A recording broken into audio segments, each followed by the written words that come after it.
All right, y'all. Welcome back for episode 44 of the Ready Set Shag podcast. Tonight, got a special guest on with us. We're here to talk about some, I don't know, controversial stuff. I don't know. I mean, if it's your first time visiting the channel or listening to this podcast, I like to talk to people who I agree with, who I admire, some people who are, maybe mixed up in some of the drama around the internet. If you're in the indie comic sphere, we've spoken with a few people, but I'm always happy to have people on and people who differ from me on a lot of different things. I find it cathartic to speak with people who I disagree with, who I think are in a in a precarious spot sometimes, that maybe don't always get to say their piece in a one-on-one setting, and people can hear it. And it's a lot of times it's just muddied by comments on Twitter. So, but yeah, my guest is no exception to the rule of people that I wish to speak with and people I want to get to know better. Tonight we got Frog Tony, the chosen one of Comicsgate. How you doing, man? What's going on? That was quite the introduction. I was confused. I was wondering where I was going to land on the people you admire versus people you just want to yell at. No, I mean, I don't. That's the thing is, I think I've gotten to the point on Twitter and on my podcast where I don't really want to yell at people as much as I want to understand like where they're coming from on a lot of things. Because I mean, I know people have been upset with me in the past because of how I've handled things, but I like to think that I grow with each live stream and each person I talk to. But yeah, I just want to get to know people, and in some small regard, like I do admire you and others who speak out as bluntly as you do, because sometimes I probably could learn from that. Yeah, he's just saying, in other words, I'm an asshole, and sometimes you just got to be an asshole. That's what it is. It is weird though, because I am one of those people that was kind of mad at Shagsworth here because I sent in a super chat that he didn't want to read. Man, that was a whole sticky wicket, as they say. Right. And that's honestly, it's what kind of spawned me reaching out, was because you had quote tweeted me on something, and I was like, you know what, like let's have Tony on and let's talk about the whole Comicsgate thing. Let's talk about Eric July. Let's talk about a lot of the drama that's surrounding it. Because I mean, I would say that I support Eric July and what he's doing. It's no secret. I've had him on my show before multiple times. I think he's a good guy. But I know you think the opposite for the most part, which obviously you're totally entitled to that opinion. I'm not going to try and take that away from you. But yeah, no, I didn't read the super chat the first time. I didn't think it was appropriate. But tonight, if super chats are sent, I will read every single one of them, because we got to do it. People pay. We got to make sure that we get their question or their thought out there. And yes, of course, smash the like button as well while you're here. Hopefully you guys hit the like button. Appreciate everyone stopping by. Yeah. Go ahead, Tony. I was gonna say, yeah, and I'm not afraid to whatever you guys want to ask. If you want to ask me something, you just want to yell at me, you want to pay Shagsworth money to yell at me, go ahead. I'm always up for that.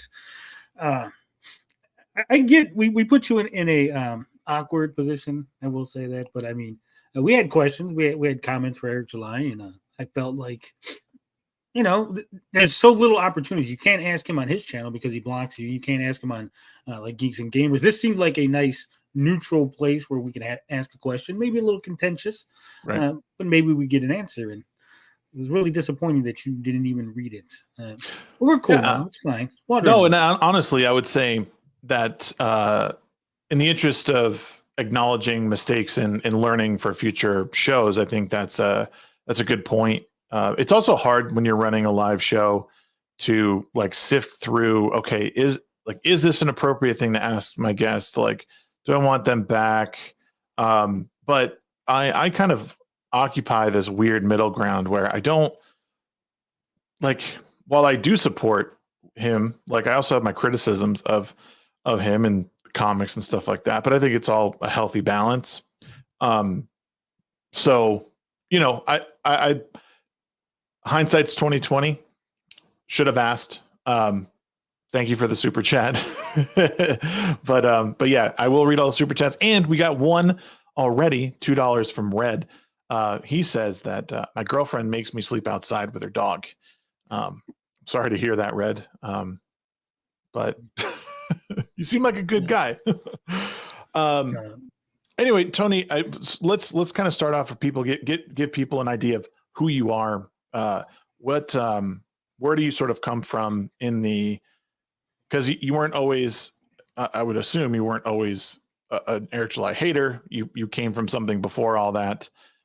Where did you get your start on commentary and Comicsgate, all that sort of stuff? Well, first off, I would say I'm not an Eric July hater. I don't like that term. I don't hate Eric July. He's made me a lot of money, so I actually like Eric July. He's a good source of income. I'm a critic. That's where I started online criticism. At one point I wanted to be a journalist. I was like, hey, I could do this. Online was a new thing. So I am 43. So like 25 years ago, I was like, hey, I could start writing online. I could do this part-time and see if I could make a go of it. And for like 25 years, it's been pretty good, not professional level because I don't make a living off of it, but I get paid. Online men magazines, online websites, critique media, games, art, and all that. And eventually, it led me to YouTube, where a gentleman by the name of Tommy Tellerico insisted that I do a live interview. He was so paranoid that he thought that if we did a regular interview, that I would change the answers or I would somehow write it in a way that made him look bad. So he was like, we got to do this live. I don't like the sound of my own voice. I don't like talking to a microphone. When I first started doing this, it took me literally hours just to make a video. I would literally look at the mic and just stare at it because I couldn't fathom talking to nobody, right? It's weird. It's the weirdest thing. You're just talking into a mic and there's no one there. And you're like having a conversation by yourself. It seems nuts. So, eventually I started critiquing the Amico, doing that stuff, people like that. And eventually, someone was like, because I critique the geeks and gamers, I am right wing, right? And I always think that you got to clean your house before you can clean anyone else's house, right? Okay. So I feel like if we're going to fight a culture war, if we're going to, get our ideas out there, we can't have grifters amongst us, right? We can't have people that are lying, telling half truths, misleading the public on our side because it makes us look bad, right? So I got a lot of flack for, aiming at people like the Quartering and Geeks and Gamers and, even Eric July with his tokenization of Miles Morales, quote unquote, right? Yeah. So eventually someone was like, hey, Eric July's making a comic book. I was like, okay, this sounds interesting. It's a new comic book universe, ground floor. We can criticize it, critique it from the beginning to wherever it lands, right? So I was like, okay, I started looking into it. And that first video I did critiquing just the campaign page blew up. I want to swear, I don't know what's the policy here, because you could swear. I mean, maybe hold off on the F-bomb as much as possible, but I don't care if there's some swears here and there. Right. I do a lot of F-bombs. That's what I'm saying. Like, it's not the end of the world if you do. Let's put it that way. I never know the etiquette when I'm on someone else's channel. When I'm on my channel, I can just let it go, and then I get my editor to just take it all out in post. Yep. But yeah, so I criticized just the campaign page. I was like, hey, there's some grammar, there's some errors, some of the things aren't properly formatted and stuff. It was just light criticism. Nothing was like, I hate this guy. I don't want to see him succeed. I hope he fails. It was just like, hey, based on the campaign page, doesn't look like it's going to do well because, if you can't write a good story synopsis to sell me on the book, how's the story in the book going to be good, right? That was my criticism. Flooded with comments calling me racist, saying that I hate the black man. I'm just a crazy white dude. I'm not even white. And people were calling me a crazy white guy. So I was like, man, this is a ripe field for criticism, right? Because apparently these people, they've never been criticized. Eric July has never been really challenged as far as someone pushing back on what he says. So I was like, this is my area of expertise. This is what I do. Yeah. And so I planted my flag, started critiquing the Rippaverse, and here we are now. Do you think that maybe? I mean, I've seen a lot of I don't know, and it's just because I think I follow both sides of everything that I see what's going on. But do you think at times that people like they go overboard with it? Like, I mean, I guess it's I mean, you've said that you've made a lot of money off of those critiques, but has it, I mean, a lot of your page is, their thumbnails are of their AI pictures of the Rippaverse or Eric July or whatever. Do you think it gets to a certain point where you're like, ooh, all right. Like that's all you're going to talk about? Is there anything else at this point? It becomes an obsession, I guess. And even, I don't know. I mean, a lot of the stuff that I've seen has just like it seems to go overboard. Like we're not really critiquing what's on the page. We're just kind of critiquing, his shoulder hair, his flat brim hat or whatever, his logo or some shit. Is that really where we want to be in the critique space, or are we going to be, or is it going to be really about better storytelling?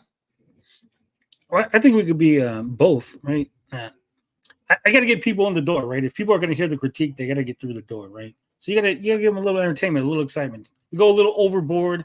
I put a thumbnail of Eric July looking a little chubby, spilling out of his clothes a little bit. But that gets people interested. Like, oh, what's this? I got to see what this is about.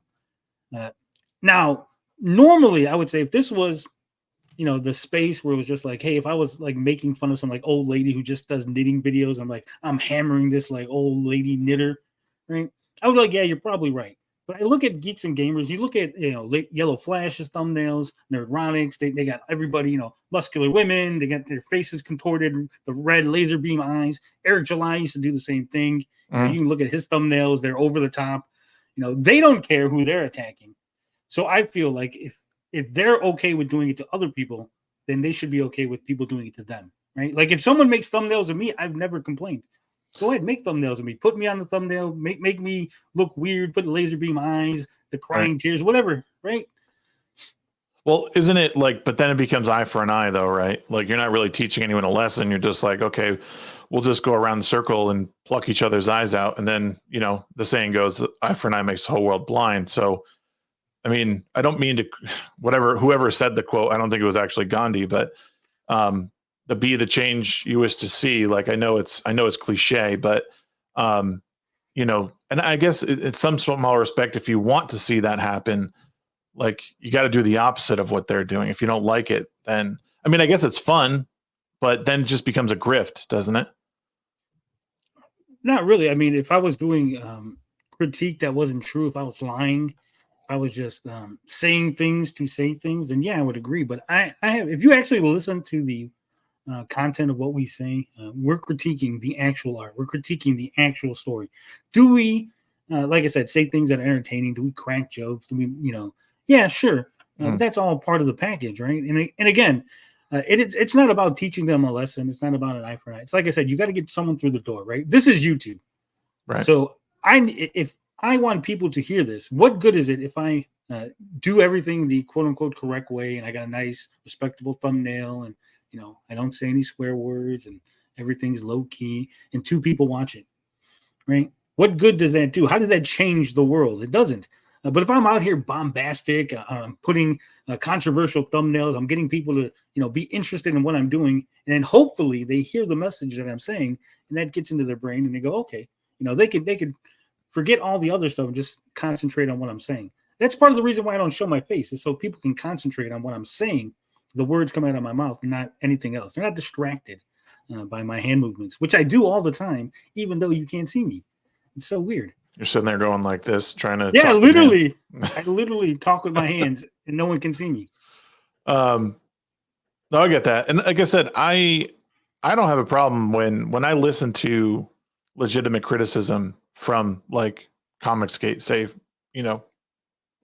talking about the Rippaverse. I think, okay, it's totally fair that we're getting critiques on, story structure, character development, et cetera, et cetera. That's totally fair.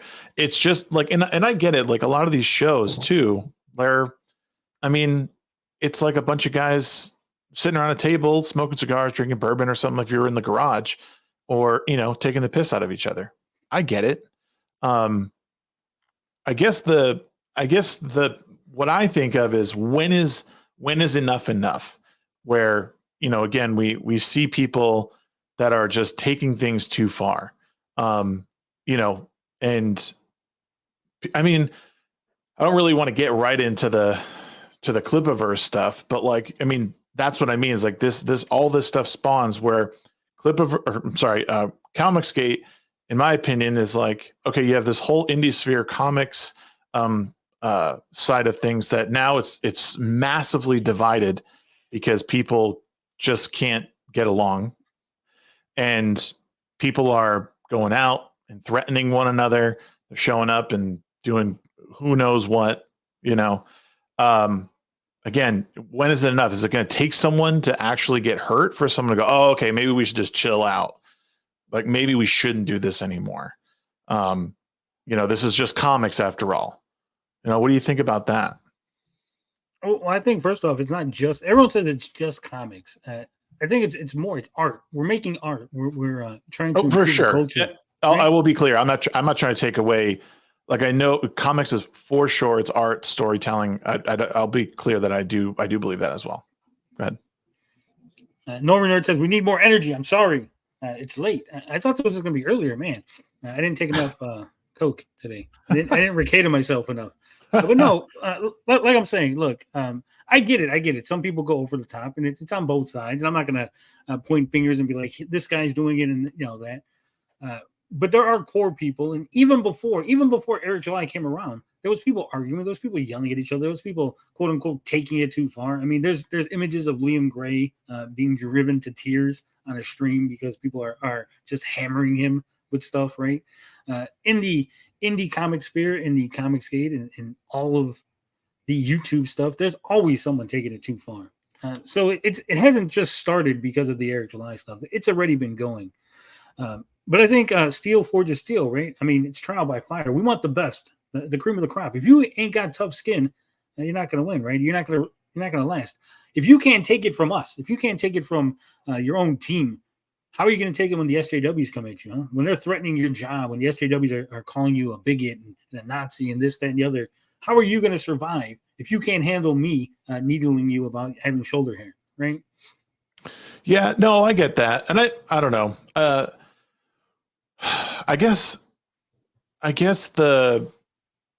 it still seems like a bit much in my eyes that, I mean, especially for someone like you who came from a place that was like, oh, I want to be a journalist. I kind of want to report on these things, critique things.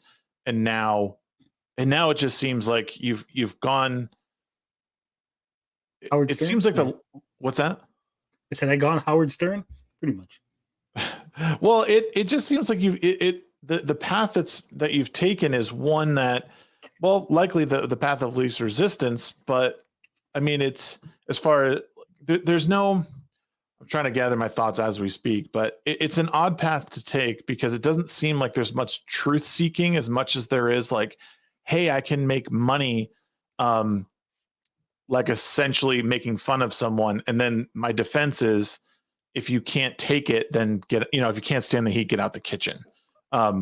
Which, and I don't disagree with your statement that, or in chat saying iron sharpens iron.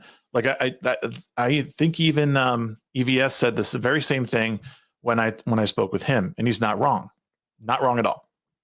And I do agree with you to some extent. Like, this is in some regard a dog eat dog world. Art always is in some degree, and the criticism should help you.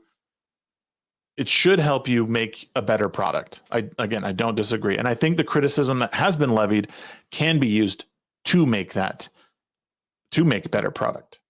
So, it just seems like what's being done in Comicsgate as I see it, and this isn't a bash on Comicsgate. I know Comicsgate's done good things. It's raised a lot of people up. For, Camelot benefited huge from this recently with all the support from that side of things. So a lot of good can be done. but at the same time, it's like, man, it just seems a bit childish at this point. Well, I mean, everything's a bit childish when you take a step back and look at it, right? I mean, YouTube itself is childish. And like I said, we're no different from anyone else critiquing. People seem to think that oh, it's indie, so we got to be nicer, right? You could say the most horrible things you want about Disney or ABC or CBS or what have you, but because they're multi-million-dollar national corporations, but indie, you gotta be nice. You gotta no. I think everyone is open to critique. I'm open to critique. I don't care if people say mean things about me. Right?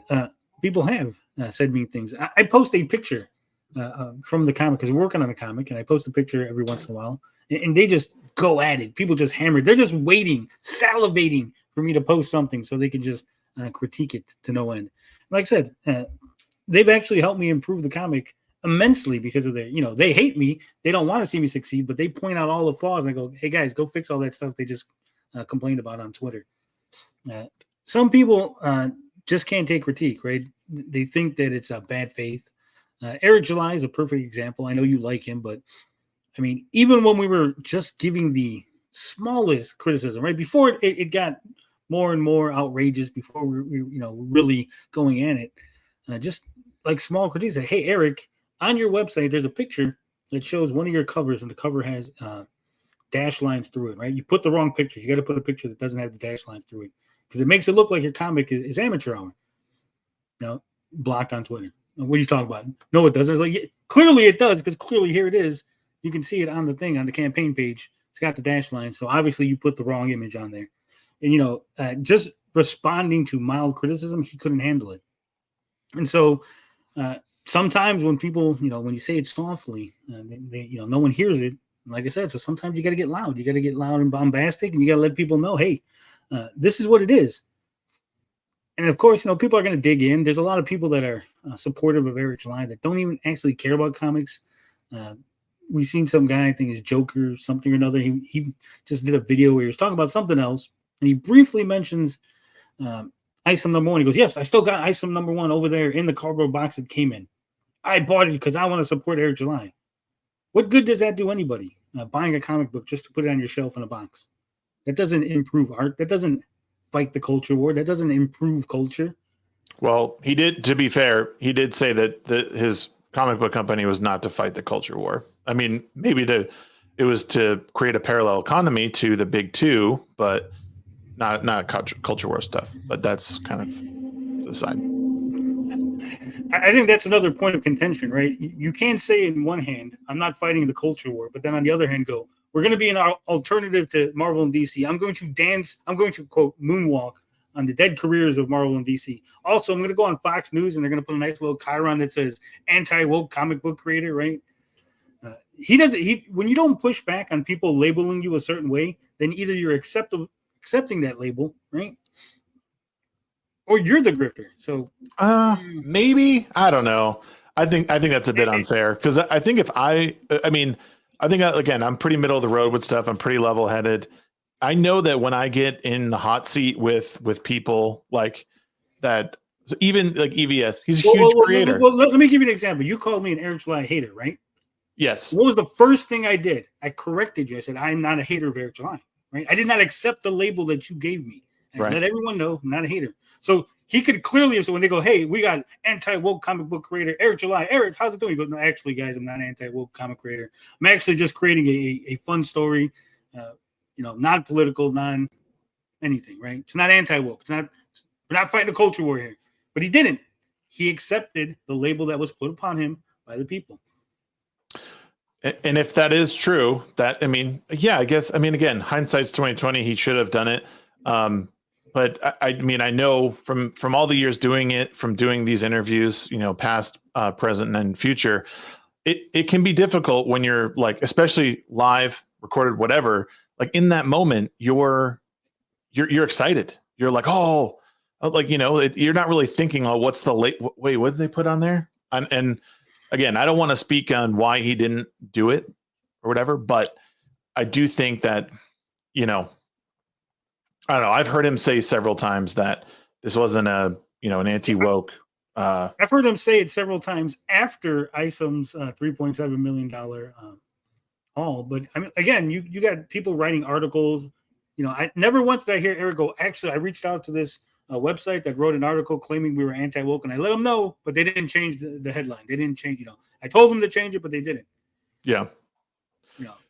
I'm not saying he has to. Again, he could choose not to or not, but if I'm from the outside, there's many people from the outside who saw these articles, saw these interviews, and they were led to believe, whether it was through Eric July's negligence of correcting the record, or Eric July using it because he wanted to trick people. They thought this was fighting a culture war. This was an anti-SJW, anti-woke comic book company that was going to, again, moonwalk on the dead careers of Marvel and DC, right? Yeah, I mean, I think, and that's the thing too, is just like a lot of people in Comicsgate, Eric July's always been a bombastic personality. Before his comic, when he was, doing his libertarian stuff, he's as a front man to a band. Like he's a big personality. So I don't necessarily blame him for saying that. But again, I think also, I think this also speaks to people's inability to watch people grow. And I know it's really hard. To do that. Because we all want to point at something and be like, hey, look how wrong this guy is. Look how imperfect he is, as a way to virtue signal in our own communities. And I think the one thing that people are missing, and again, no one's perfect. I'm not perfect. I think that since his comic book companies exploded in a way I don't think he really realized, I think he's reeled in a lot of this stuff because he realizes like he's got to be a different personality. He can't just headbutt everything that he comes across. Opposition. I mean, he used to have a whole segment called, monetize your haters, and he hasn't done that since. So I think this is a learning process for him as well. Again, no one's perfect. I know I've made plenty of mistakes in the past that, I regret. I want to, put aside, and I want people to look ahead at where I've gotten to, being more level-headed, not just exploding and everything. But I agree with that. But here's the thing, Shags. Yeah. When Eric July goes on a video, when he goes on a live stream, he goes, guys, I see you out there. You're out there fighting my haters. You're out there fighting my detractors. Good job, guys. Keep it up. You go out there and you let them know when they're wrong. He's basically giving the green light to all the, renowned zeros of the world to make all these crazy thumbnails, crazy videos to increase the heat. If I do something, they're going to attack me because, Eric July said, go out there and defend them. Yeah, but isn't that well? I'll respond to that real quick. I just want to say, Arkasul gave us $5 super chat. And said I was all about the ISOM 1 hype. I bought ISOM 1, never bought a comic before, didn't like it. I still like Eric, not his comic. There's nuance to it, which I think is totally fair. Appreciate that, Ark. Thank you for the $5. But at least he read it. Like I said, there's a lot of people that bought it and didn't read it. They bought it solely for I'm helping the cause. I bought the comic because I'm helping the cause. But I don't think that's what cause were they helping? They thought they were helping an anti-woke cause, which Eric July says that's not what the comic was, right? I think you're editorializing there. I think you believe that, and that's fine. But I don't think everyone did. I think people wanted to support Eric July because they followed him for years on YouTube. I mean, it could be that it was because they thought he was creating an anti-woke comic book. Well, what was Eric July's content, Shags? Let's be honest. It was anti-woke content, right? It was libertarian content, which, I mean, I guess some of it was anti-woke for sure, but it was libertarian, commentary. He was on multiple channels discussing stuff like that. It was music. It was video games. It was a bunch of stuff. It wasn't just anti-woke, commentary, which again, I think we got to be careful when we say like, oh, he commented on anti-woke stuff once. So everything he does is, and everyone who supports him now gives him money is trying to further that agenda. I think that's why it's important for people to take a step back, take a breath, because it's easy to judge real quick, and shoot from the hip, but I don't think you're always going to hit the target. And the one thing I was going to ask you, when, if you're saying, oh, he went on a video and said to, go and, fight the haters. It's like the same thing when people say, oh, Trump went out there and said to march on the Capitol. He's you know what I mean? Like you're blaming other people for saying something. And because they acted like a dozen people acted on it, then it's all of a sudden it's all his fault, which I think is just lazy thinking. Well, I didn't say all that. I said he literally told me, if you say, hey, everyone who's watching this video, I want you to make sure that anyone who writes a negative comment, you go out there and you correct the record. You let them know that this is a good video from the Shagsworth. You are giving them orders, and if they follow your orders, they are following your orders. There's no two ways about it. Eric July could have said to his people, said, hey, I understand that a lot of people are detractors. There's a lot of detractors out there. And I know you guys are fighting them. But instead of that, let's focus on just celebrating the comics and let's leave them alone. Right? Let's let them have their space, and we're going to have ours, and we're going to celebrate the Rippaverse. Wouldn't that have been a better message from Eric? If you actually look online, whether it's on Reddit, on Twitter, on YouTube, look for positive Rippaverse content. Not Rippaverse content where it's fighting something someone said, but actually just discussing, like, here's a theory about Yaira's planet, or here's a theory about what Isem's powers are. Few and far between. It's because they've cultivated this idea that it's an us versus them. We will win, right? Yeah, but not against you. It was we will win. What I mean, as far as I got it, maybe I'm wrong, but it was we will win against the big two. We're going to win out against, with this parallel economy. Again, what do you think the biggest criticism that I get when I criticize Eric July? What do you think is the number one thing I get told every time I criticize Eric July? I don't know. I'm a Marvel shill. You're a Marvel shill?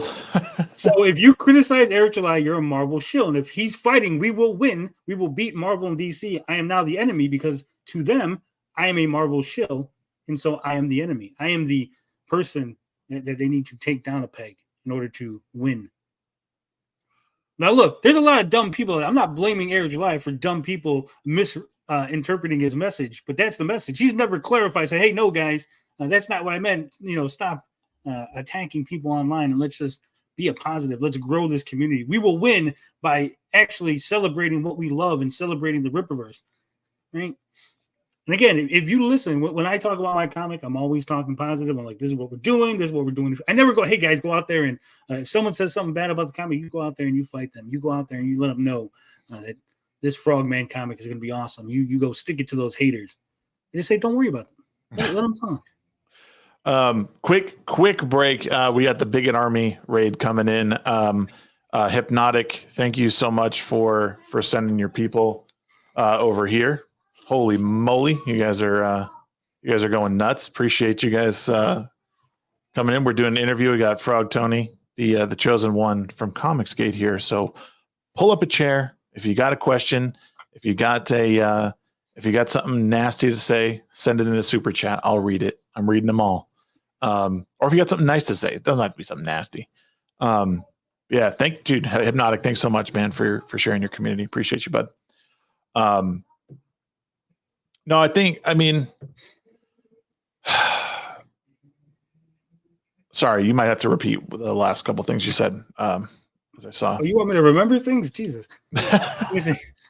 All I'm saying is, it would be really easy for Eric July to say, hey, guys, let's focus on the Rippaverse and be positive about our company and not worry about the detractors and the haters.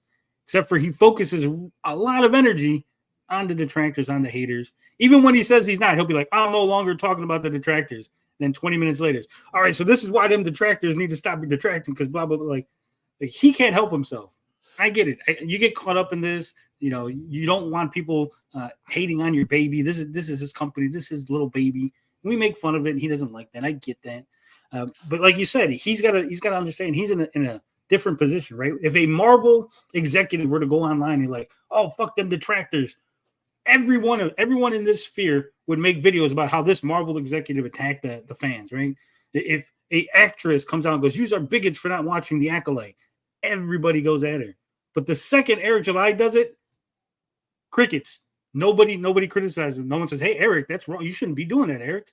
You should, even if those people don't like you, you shouldn't be attacking them because we don't attack fans." That's the message that has been hammered over the years. People who make product should not be attacking people who consume product. They're the fans. Even if they don't like it, maybe they have a reason not to like it. You don't like the acolyte, you're not a bigot, you have criticism. Right.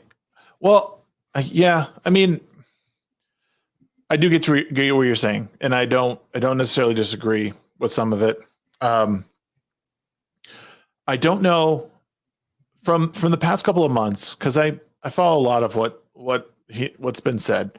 I don't see a lot of him saying, go out and attack the haters. I haven't seen that or anything like that from him. The most I've seen has been everything happening with Riley recently, where he's quote tweeted a few things and made a video on how, he didn't realize what was going on. And then, all this stuff happened outside and, what's going on. And then I think he's made a couple things regarding that. But previous to that, it was a lot of silence, regarding, shushing people or not, not responding to the hate, and all that. Like that's not what he was doing. Now, have I seen, to your point, have I seen a lot of like positive stuff, speculation, lore dumps or lore speculation on, sorry, I thought one of my kids came in, speculation on lore? No, I haven't. And that's a fair point. But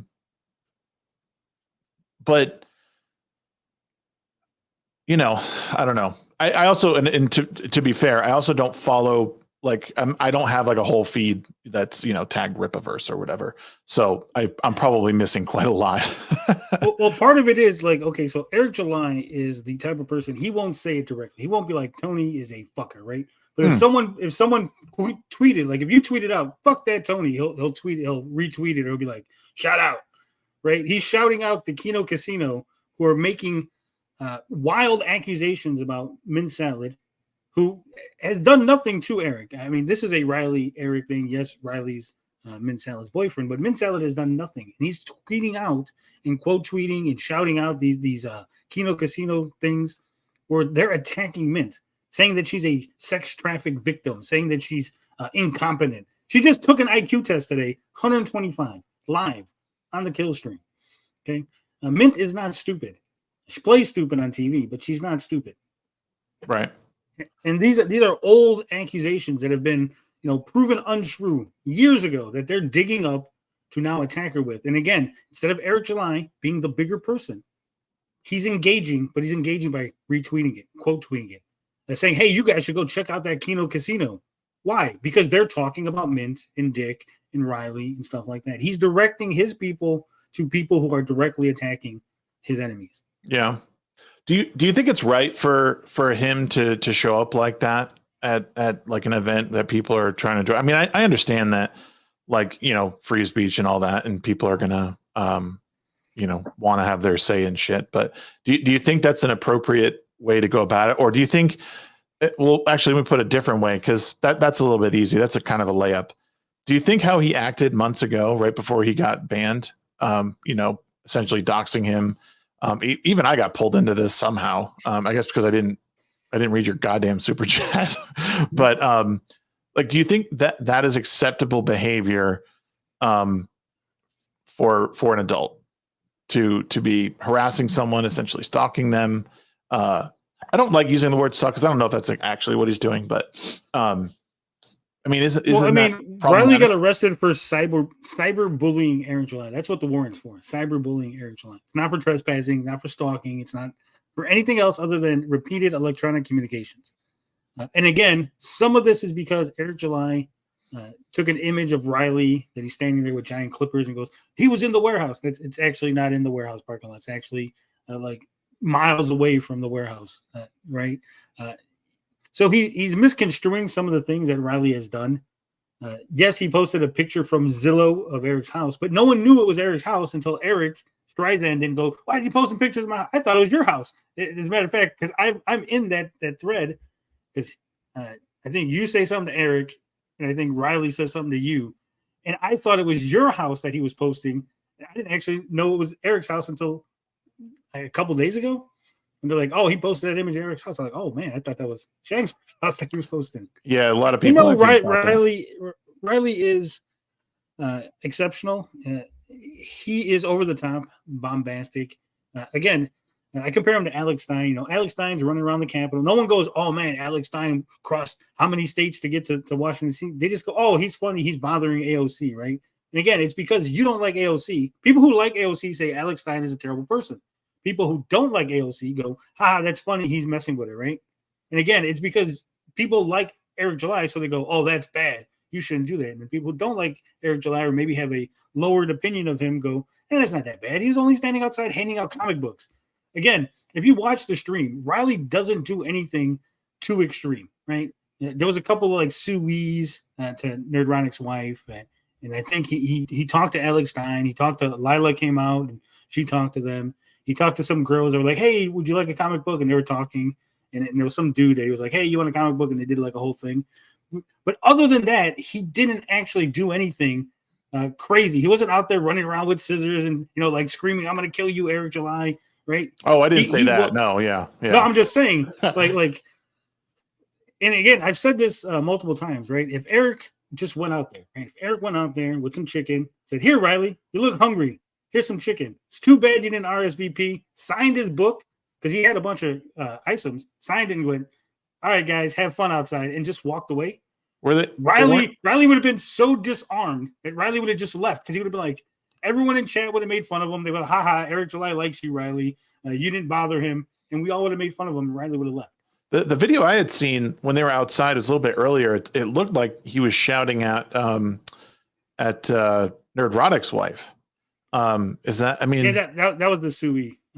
But again, I think some of it is it sounds louder because they're zoomed in, so it looks like they're really close, but they're zoomed in with the phone, and they're right next to the phone, so it sounds louder. Like they sound really loud, but they're not actually as loud as they were, and they weren't as close as people think they were.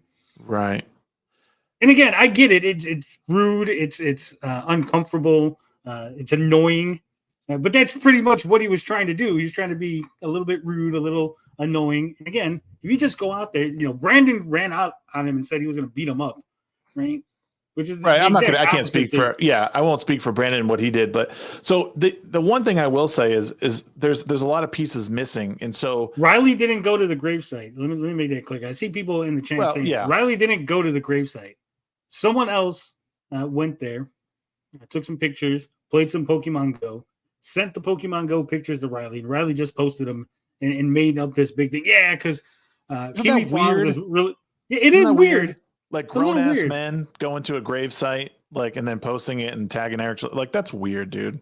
So it's a little weird, but is it weird when Hollywood sells tickets to go to a gravesite to go see celebrity tombstones? No, it's just as cringe. I think. I mean, when Nerdrotic and then went to I think it was like J.R.R. Tolkien's gravesite. It's a little different. That guy's a legend. Well, this was Isom Knox. This was the inspiration for Isom. A super fan of Isom went to the see. Would it be any different? I guess. I don't know, man. I think it's a stretch. Don't pull a muscle. Careful.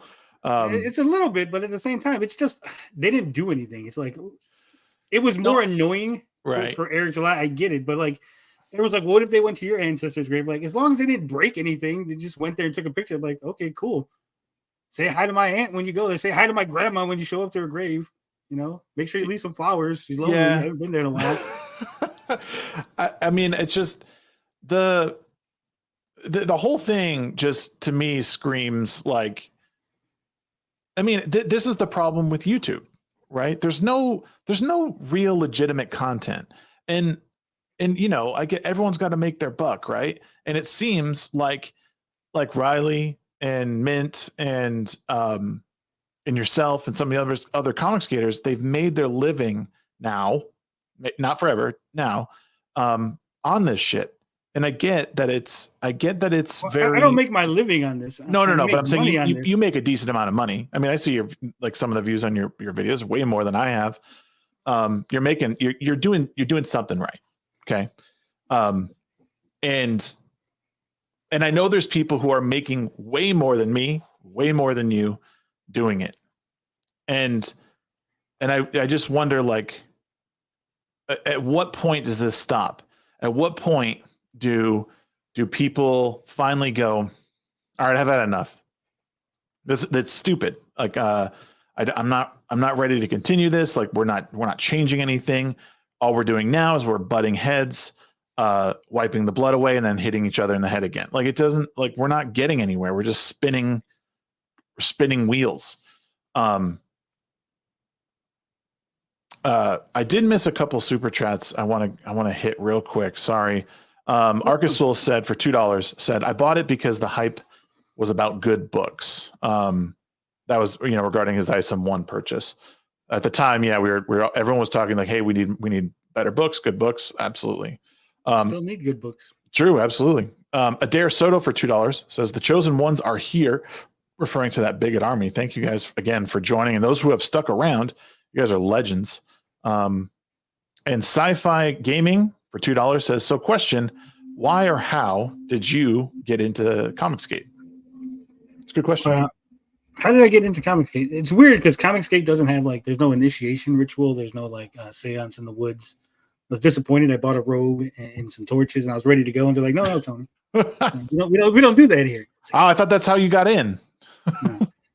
So really, it was just like I said. I was just criticizing Eric July. I was criticizing ISOM, some other comics. So I started talking to people like Richard Embry, some other Comicsgate creators started coming over and hanging out with me. And at some point, I guess someone's like, hey, you should, if you're so smart, you should make your own comic book. You should do your own thing. I was like, you know what? Okay, I'll do it. We'll do my own comic, right? So we came up with it and we're going to do our own comic. Then I guess just through osmosis, I became Comicsgate. Because like I said, there is no like initiation ritual. There's no, you just say you're Comicsgate, you're Comicsgate. That's it. You're in the club. No way. There's no way that it's easy as saying you're a Comicsgate. I don't believe. No, it is. It is literally really that easy. Yeah. Huh. Well, that's pretty cool. I mean, there's no gatekeeping. It's just about making good comics right now. Whether or not other people accept you in a Comicsgate, like there's a lot of people in Comicsgate that don't like me, and they're like, "No, you're not really Comicsgate. You're new Comicsgate or whatever." And there's other people that have been in Comicsgate for a while. I regularly stream with Jimmy Reyes. He's a Comicsgate king. Mm-hmm. I've had other CG kings on my platform. I've been on their platforms. So, like I said, some people will accept you, some won't.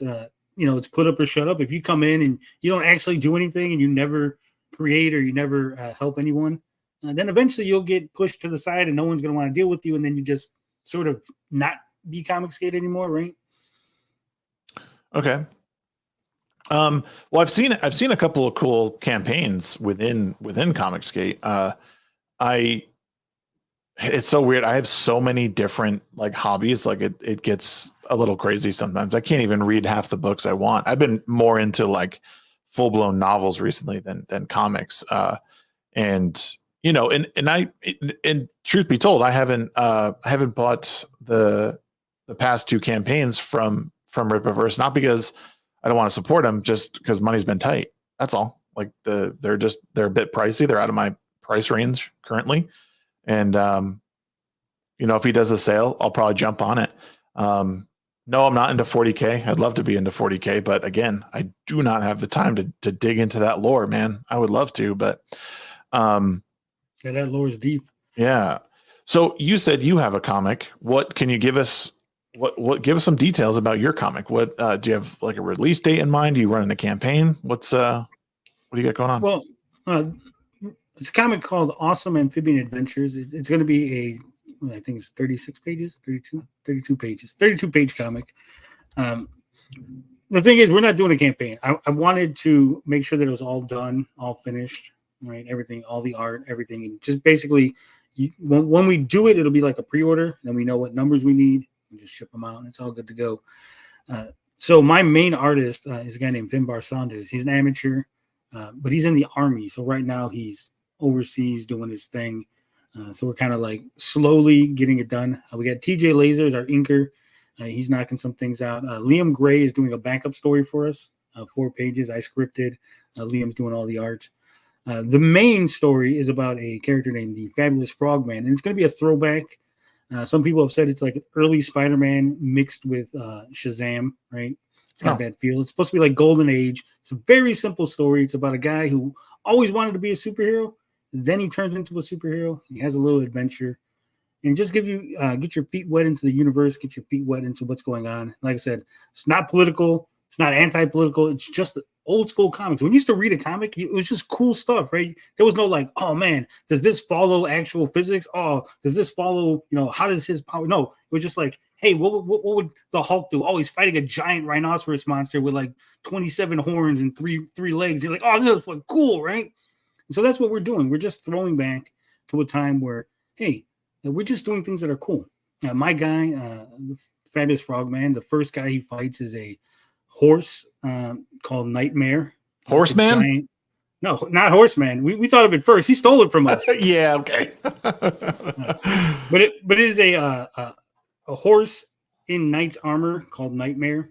And there is a little joke because he is a dude. There's a little joke about mares are female horses. So there's a little, I guess, a little anti SJW jab in there if you want to take it that way. But there's just fun stuff. It's just a fun comic where just a guy on an adventure. And hopefully, if enough people like it, we'll continue the adventure. It's a full story because, again, it's the first comic we're doing. It's the first thing we're launching. So I wanted a complete story. I said, hey, at the very least, if this thing bombs and like 3 people buy it, you'll have a complete story. Like you'll be able to say, hey, there's no major cliffhanger. We're like, oh, man, it sucks that Tony's comic bombed because now I'm never going to find out what happened, right? So you get that first book. It's a complete story. You're happy with it. If we sell enough, we sell 50, then we're going to be off to the races and we're going to make a number 2 and number 3 and go from there. How long do you think a campaign should run before? So how long do you think a campaign should run for, and how quickly do you think you should deliver on that completed campaign? I think that all depends. Like the art we're doing is going to be a lot more simple compared to like something Ethan Van Sciver or like a Shane Davis is doing. Ours is like, we're like Archie Comics compared to them, right? It's going to be real simple, real old school, Jack Kirby inks and all that. Ideally, I would like to like 1 every 3 months. Because like I said, we're going to get everything knocked out, right? I want to make sure that everything's set to go. It's a pre-order. And when we start taking pre-orders for one book, I'm going to have the guys start working on the next book, right? Because again, we're doing smaller books. We're doing simpler books. We're not doing 100 pages. We're doing, 32 pages. So I can afford to go ahead and get those things knocked out. That way they're ready to go on that next campaign. And like I said, hopefully, if everyone likes it, it's good. I've sent the script out to several people. They've liked it. They said it was pretty good. So hopefully, we knock some stuff out. Right. And I guess and this is the stuff I want to see. I want to see people making their passion projects. I think crowdfunding is a way that people can literally make their dreams come true. And the problem I see though is, one, people not delivering on the stuff that they are promising, but also people's money is just sort of held in limbo. But there's a lot of, bottom line, I want to see your comic made. I want to see it be successful. I want to see everyone's comic made and to be successful, or book, or whatever piece of artwork. What I want to stop seeing is entire channels, and this is not really a bash on you. I want to stop seeing entire channels that are just lambasting their competition in the name of, it's just jokes, bro.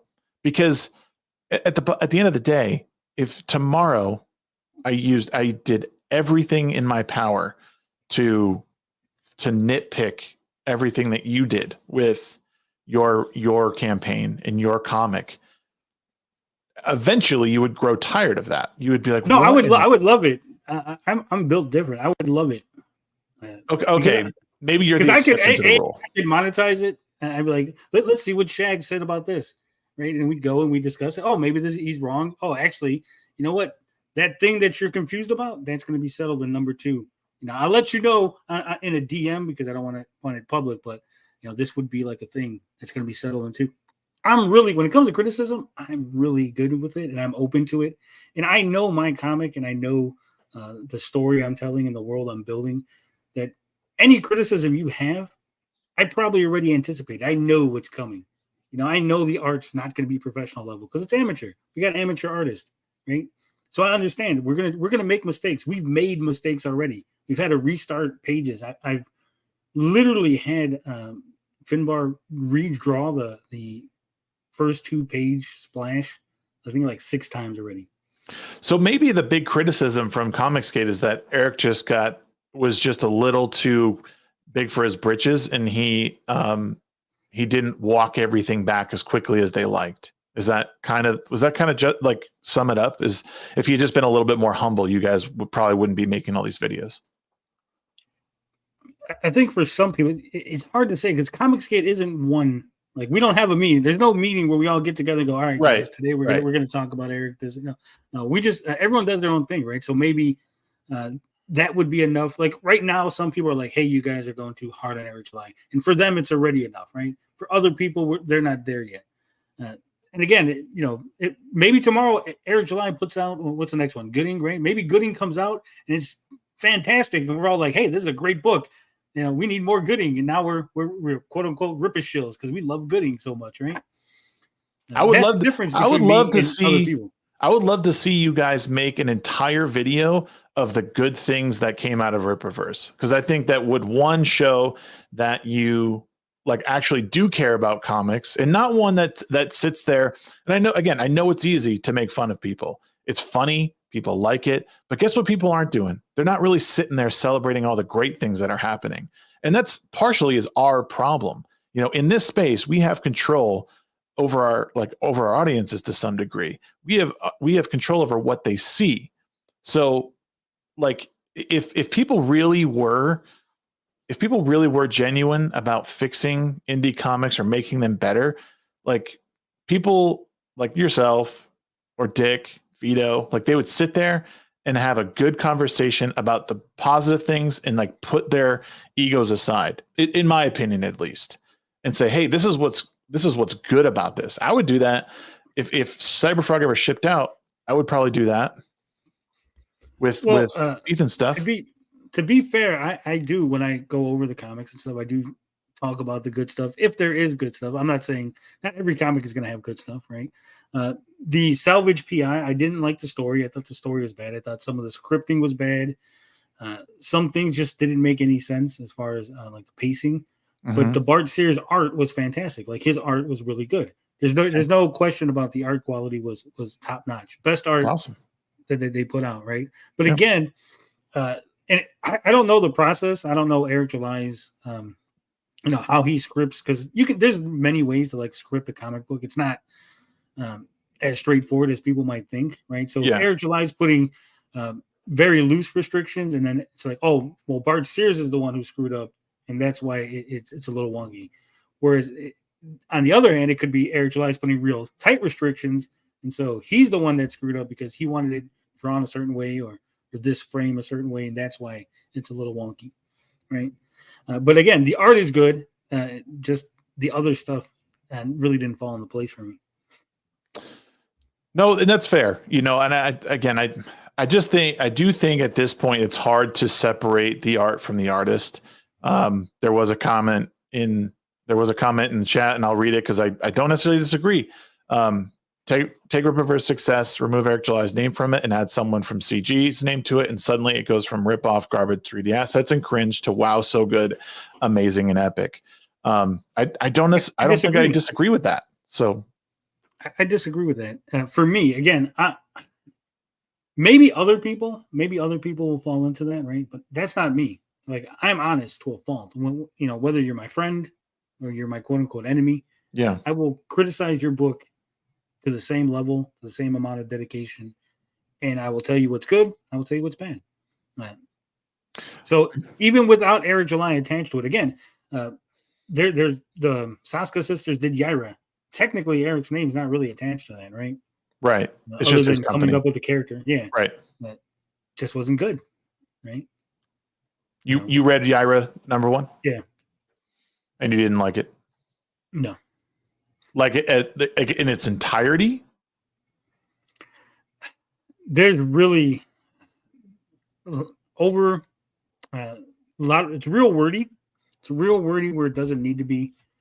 Again, pacing's bad. I don't know if there's something in their head that like they can't tell you any information, but there's a lack of information, and that really takes away from the story, right? Because we don't know why Yaira. Did you read Yaira? I don't want to spoil it for you. No, I haven't read it, and I mean, I don't know when I will read it, so it's spoilers, maybe. Yeah, spoilers. But she comes down from another planet, right?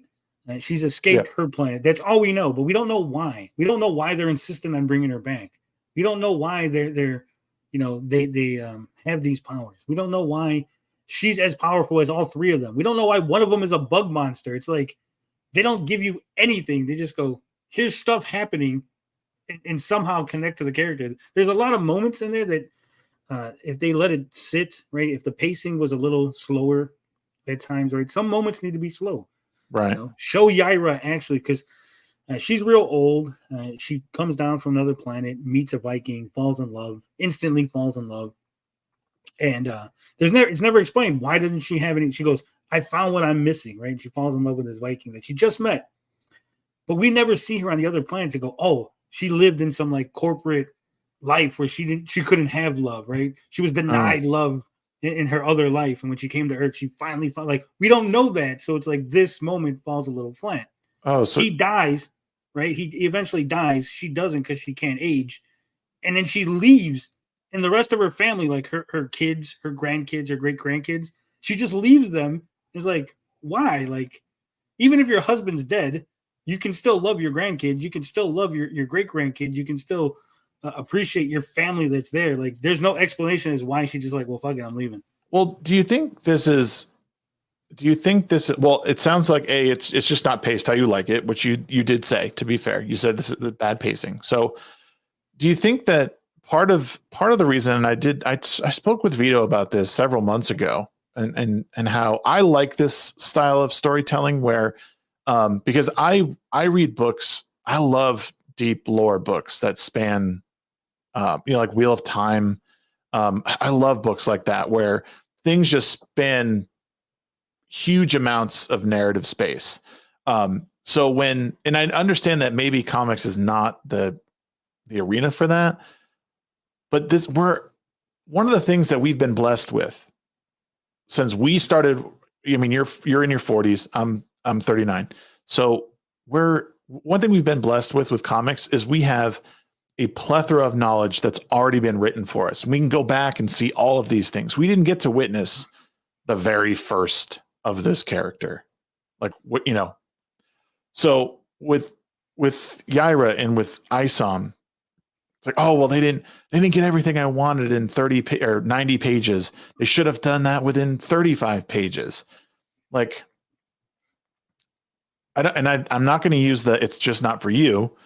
What I will say is that there are moments that we can still get those details that maybe down the road you're going to get a different piece of that lore that might fit in somewhere else. It's just not ready to be told yet. I mean, that could be a possibility. Well, you could do that, but again, that leads you to a problem. The J.J. Abrams issue, right? You start building all these mystery boxes. And then eventually you start revealing them. And if the reveal doesn't live up, now you've built up a hype of what it could be, and then it almost never lives up to what you build it up. But again, you want me to gravitate towards Isom, right? What is it? What's Isom's core, right? Peter Parker, with great power comes great responsibility. He's a nerdy kid that gets good powers. He tries to use them for selfish reasons, gets taught a lesson, and now he knows that he has to, use his powers for good. We get all of that in his first appearance, right? We don't know everything. I don't know Peter Parker's shoe size, like, because that's all. We don't need to know his shoe size or his bank card number, right? That was the silly explanation that they gave, right? No, there's a lot of things we don't know about Peter Parker, but there's a lot of things we do know in that first issue, right? Isom, 100 pages, and I don't know anything about him. I don't know what his likes are, his desires, his wants, other than I don't want to be bothered by anybody and I don't want to go to the city. Right? That's it. Those are the only two things I really know about him. And also, he likes Mrs. Newman for some reason. Yeah, I know that's a big thing. You guys, why should I cheer him on? Again, if his sister calls him, hey, bro, I need you to come. Jasmine's missing. Anything for you, Altona. When it comes to family, I'm always there. I don't want to go back to the city, but you're asking me. And I go, okay, I can relate to that. You do stuff for your family, but he's like, nah, fuck you. I don't want to go there. Come on, please come to the city. Nah, I really don't want to. Mrs. Newman's going to be mad at you. Oh, shit. Mrs. Newman's going to be mad. I better go. He's like, I can't relate to that. I don't know a Mrs. Newman. Why would I go for a Mrs. Newman versus my sister? Your sister is more important to you, or should be, right? Yeah, I mean, again, one of my criticisms of ISOM was, and I think when I spoke with Dick a couple of weeks ago, I said, the narrative hook of ISOM is weak. I'm not gonna deny that, and I think there's room to grow. I think for Eric as a writer, that is something that needs to change, and that's, again, I think Eric's great at a lot of things. I think he needs to grow as a writer. And I don't think that's not me saying F you to anyone. Just work on the narrative hook and the story beats. And I think, again, there's kernels. If you look at ISOM, and I've said this in my reviews and everything, there's kernels in there, right? That he never explores. When he meets Santuan, so ISOM meets Santuan, they go, oh, it's you. We fought before, right? 2 panels. All you gotta do is do a 2-panel flashback showing them fighting. And they go, okay, I get a sense of, ISOM won, or this is how ISOM beat him, right? But it's just like, I know you too. Like, okay, but I don't know either one of them because I'm the new reader. Give me something as the reader to latch onto. Yeah. Well, I mean, again, and that's the thing is, and I think everyone's sort of caught in this. I'm just going to assume what is going on, and they'll assume the worst in it. That, or they'll assume the worst or assume the best. Like, I think that there's something, there's probably a reason for it that he didn't, and maybe there's going to be something else that we get to read in a future issue. Maybe it's in ISOM 3. We get a lot of the history of all that, and it's going to go back and well and good, but here's the thing. This is your first comic, right? ISOM 1 was his first comic. He's launching the universe. You got to come out strong. You got to hit the ground running, right? We're not watching. If Acolyte was the first Star Wars thing that came out, would we ever be talking about Star Wars? No, probably not. Because Acolyte sucks, right? The thing is terrible. So you can't go, well, maybe something's gonna happen. I don't have that time. We're in a time where there's so many options, so many alternatives, right? If you're not hooking me in right away, you're gonna turn off a bunch of people. That's all. Look, if you guys want to stick through it and you're fine with not knowing anything, that's cool. But we're just saying the average person is gonna go into this and go, wow, there's nothing here. Like, why am I sticking around? Yeah, no, and I think that's good. I mean, I just think a lot of people are jumping the gun because we're still pouring the foundation of this universe. And I know people, and maybe it is a little bit backwards, but we're getting ISOM, which might be the most narrative week of them. And again, that could be a poor business decision. And like you said, I wouldn't equate ISOM with the Acolyte. The Acolyte is pure trash. It is so bad. And then, but you do have Yaira, you do have Gooding on the way. Horseman, we don't know anything about Horseman. Yeah, you guys can laugh at how it looks like fucking horse, his ears, whatever. But I mean, there's all these characters that are being developed for this universe. It's not just one. We're not just going to be focusing on ISOM. We're not just going to be focusing on Bloodruth or Yaira.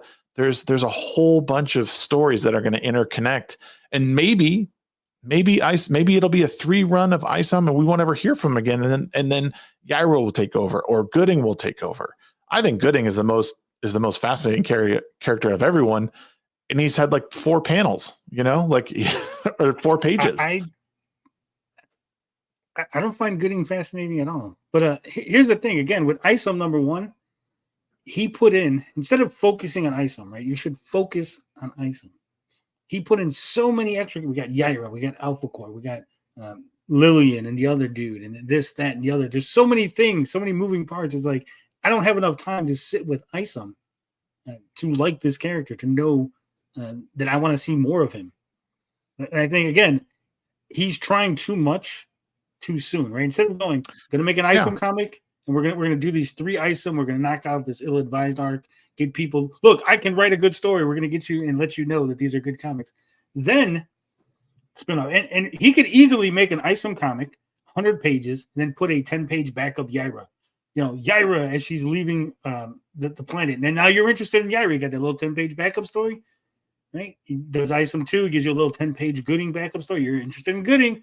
Now he puts out a Gooding comic, and you already laid the foundation without sacrificing the story that's inside the Isom comic. But again, I'm not, I didn't make 3.7 million, so what the fuck do I know, right? Well, I mean, it's not even necessarily the money. I don't even know how to explain the money. It's a lot. I mean, it's an interesting phenomenon because that's a lot of money to pour into stories that you believe are bad. You know what I mean? Like people aren't stupid. I mean, granted, it's a different, 3.5 million to 1.5 or 2 or 2.2, whatever. What, like, that's, I mean, it's obviously a downgrade, right? But like, and I know it's merch sales, but people don't buy stuff that they don't like or appreciate or want to see more of. They buy less of it because that means I'm voting with my dollar. So that it's an interesting phenomenon is that you have one side saying this is absolute garbage, trash. It shouldn't even be a comic. But it's still going. Like it's still making a lot of money. And they're still selling a lot of books, like 15,000 books. That's nothing to shake a stick at. Like, it's a lot of books to sell. It is, but if you go online, you'll see there's a lot of people that like, if I go, hey, that Yaira sucks, you'll see someone go, well, I'm going to buy 3 more copies just to spite you. It's like, so there's a lot of spite. So people are spending $120 there's no way. Maybe one person is. The vast majority of that 15,000 is like, maybe they're buying it from someone else. $35. You could spend $35 to spite me. Because remember, they're not all the comics cost $100. It costs $35 for one issue. You don't have to get all the extras. You could spite me by just buying $35 worth or a T-shirt, right? $10 T-shirt. You're still spite buying stuff. It's still a lot. I mean, it's a lot. You know what I mean? Technically, I spent $35 spite buying Yaira just to review it, right? Yeah, but I mean, yes, but we're talking 15,000. Just I'm not books. saying all of them. I'm just saying that there's some people. Some of it is going to be spite buying. But you know what I'm saying? People that are interested in it. There's 15,000 books, but it's not 15,000 of one cover, right? You got 4 different covers, so it's really. But again, people don't buy bad things or things that they believe aren't worth. I mean, $35 in this age is a lot of money. People don't want to spend $35 for no reason. You know what I mean? And not to mention all the merch. I mean, the merch is insane. It is insane. I wouldn't buy that merch. No, and again, $100 for a statue? Jesus. Hey, I had no way could I buy something like that. God bless everyone who's buying it, but that's what I mean. You're not buying a $500 statue because you think, oh, maybe this will, like, you buy a $500 statue because you truly believe that something is going to work and you like it. You don't buy a $500 statue out of spite. There's not, do you know what I mean? Not in this day. I don't believe it for a second. I bought a $2,000 piece of plastic out of spite. Wow. I would call you stupid. To the wrong person. I am stupid. It's a 2000. It's an Intellivision Amico plastic shell signed by the development team. The console never released. It's worthless. And I spent $2,000 on it. Wow. I just think man.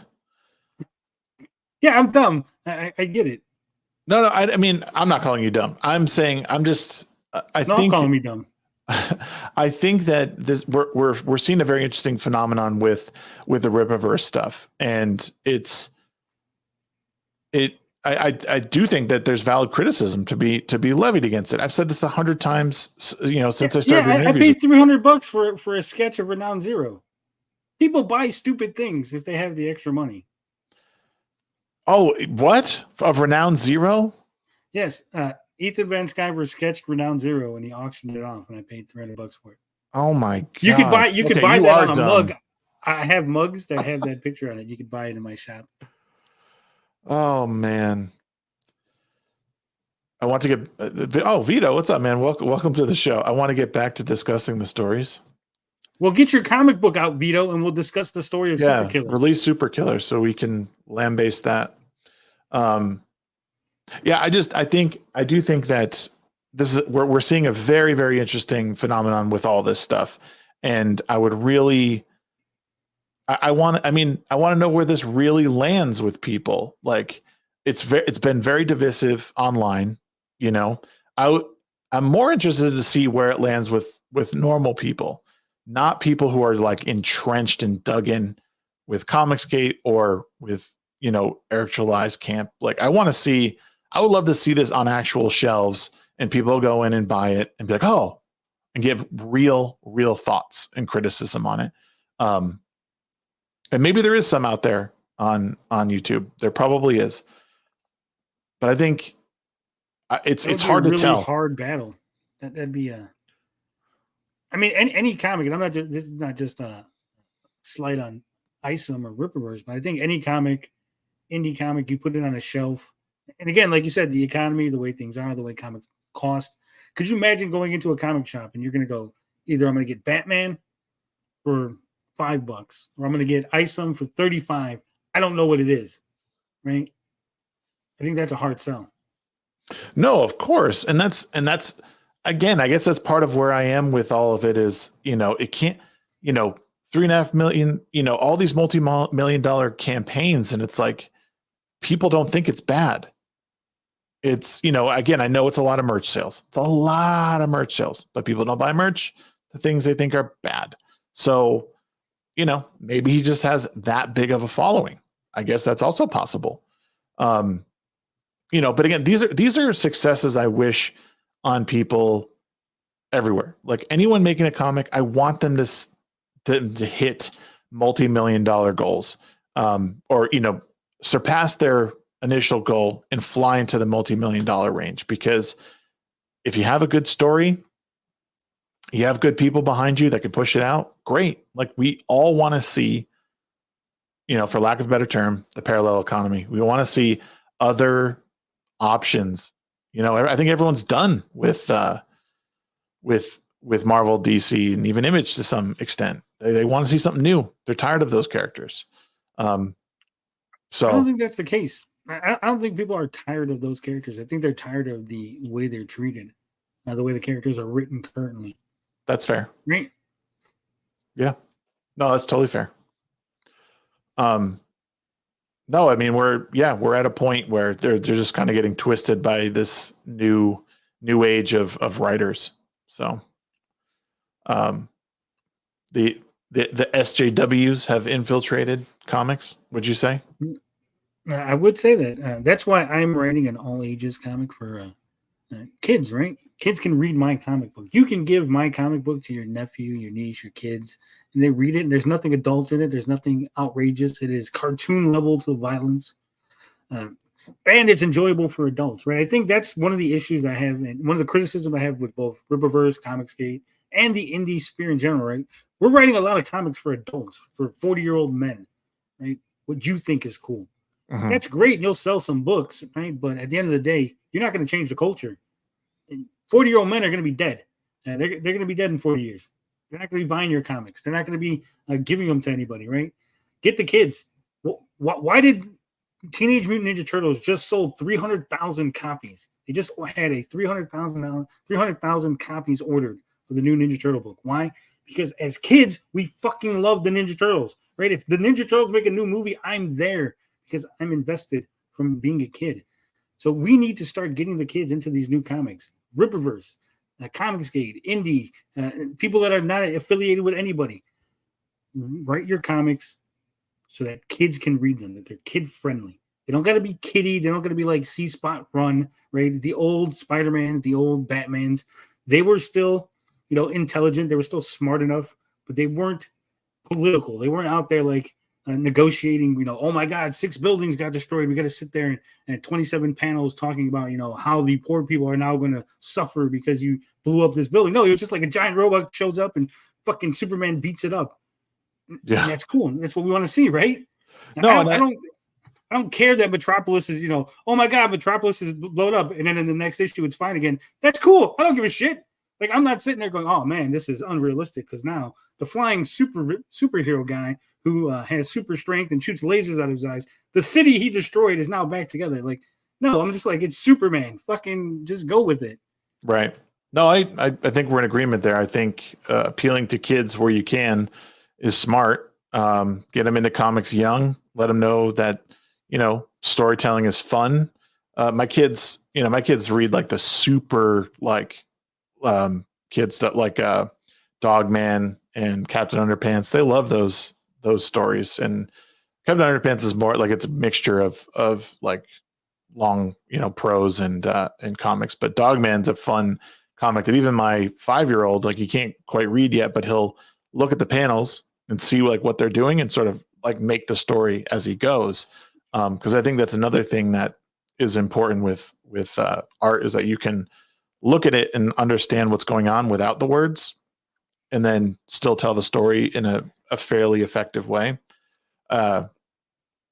So no, I think it's really smart to do that. It's a good approach. Summer Swan 2 gives a $5 super sticker. Very much appreciated. Thank you so much. Appreciate you.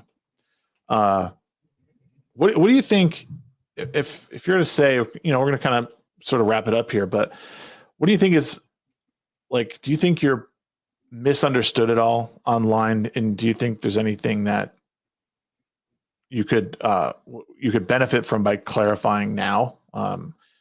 Who are you, like deep down? If you were to say, like, this is the core of who I am, and what I'm trying to do with my YouTube channel. Well, the core of who I am, I'm a critic, first and foremost. Am I bombastic? Am I out there saying things? A lot, guys. There is a thing called entertainment, right? I try to be entertaining. I will say things that will be outrageous. I have a little ticker on the bottom of my YouTube that goes, "This is how much money we made this week, and we're gonna own our enemies. I'm gonna quit my job if you give me a bunch of money." Guys, it's all a gimmick. It's all a joke. People are in on it. We're having fun. Give people a goal, and they'll want to donate, right? It's helping you to help me. But at the end of the day, I'm just a critic. If you guys didn't give me any money, I would still offer my criticism. If no one watched me, I would still offer my criticism, though I'd probably cry at the end of every video, and it'd be a sad, sad existence. But I'd still do it, is what I'm saying. So yeah, I'm just a critic who is really good at aggravating people, I guess. Well, I much appreciated for sitting down with me. I thought it was a good talk. It was very respectful. I think we covered some good stuff. I wish Eric July would sit down and have a talk. You make that happen, Shags. You tell him, hey, you come here, me, you, Eric. We have a nice discussion. Maybe we talk some Rippaverse lore. Maybe he could sell me on the comic. Who knows? Quite honestly, I would love to get back to a point where, I mean, that's a point I want to get to. I would love to be able to sit down and bridge the gap between people, because I do think in some small respect we could, if I'm able to stop him from, like, blowing up a little bit or misunderstanding what's being said, and mediate. I think it could be very productive for everyone, because you and the audience would be able to understand where we're going with this. He might be able to understand the criticism in a more effective way, without, like, people like his yes men around him, instigating. So it's really, I do think at some point that's really important. Whether or not he'll do it is it is going to be will remain to be seen. I don't know how much I'm in anyone's good graces anymore, but I like what Comicsgate is doing to some extent. I like what Rippaverse is doing to some extent. I have my criticisms across the board. I think rising tides raises all ships, and I think people should do what they can to support the art and the storytelling they like to see. That's really the bottom line. So support good art. Support good art. Good art. Yeah. What do you got coming up, man? You want to plug anything before we head out? Nothing much. I mean, I just stream 7 days a week. I'll be on my channel, Frog Tony. We'll be talking probably more salvage PI, go over some stuff there. And I think some people made videos or something on me, so we'll probably go over that. It's always fun when guys, I love it when you make videos on me because then it gives me content. Streaming is so easy when I don't have to actually look for content. Where I just go, oh, someone made a video on me. Let's talk about that for 3 hours. Well, yeah, thanks, man. Thank you, chat. Guys, you're awesome. We had a lot of people here tonight. We had like 65 people chilling in chat. We had some people over on X viewing, and of course, we had some people over on Twitter that were lurking. I really appreciate the support. I appreciate these discussions. They're always fun. I get to learn a little bit about people who, they might seem a little scary on Twitter, but they're people just like you and me. And I think getting down to the one-on-one discussion is really important. It's a lost art. People are just they're into mudslinging, making money, grifting, and but hey, get your bag, make your money. That's going to do it for us tonight. I appreciate everybody for joining. I'll be back. We got Wednesday night. We got our panel show, the Midweek Hump. We got Culture Casino joining us. Make sure you join us for that. 8:30 p.m. Mountain Time. And we'll see everybody next week. Thank you, everyone. Peace.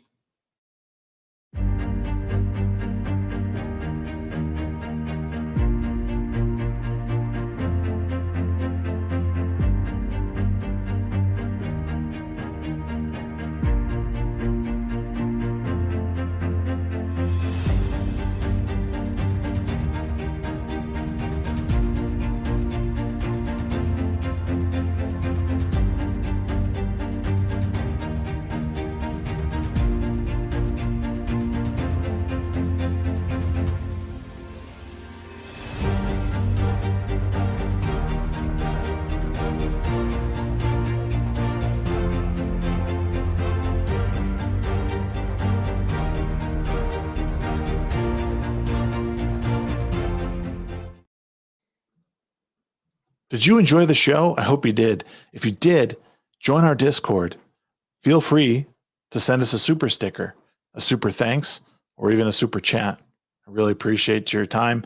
It's been another great episode of the Ready, Set, Shag podcast, and I can't wait to see everyone next week. Big shouts to Frog Tony, the chosen one of Comicsgate, for joining us this week. It's always an amazing time. And I thank everyone for the time that you do give. I know these conversations are very difficult for people to sit through sometimes. So I don't pretend that it's easy. But you guys are awesome.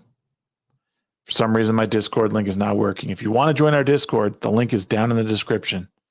Down in the description, join the conversation. We're building a comics community, we're a discussion community, gaming community, all the things. Be a part of it. Thank you so much. That's the post show for you. See you guys next time.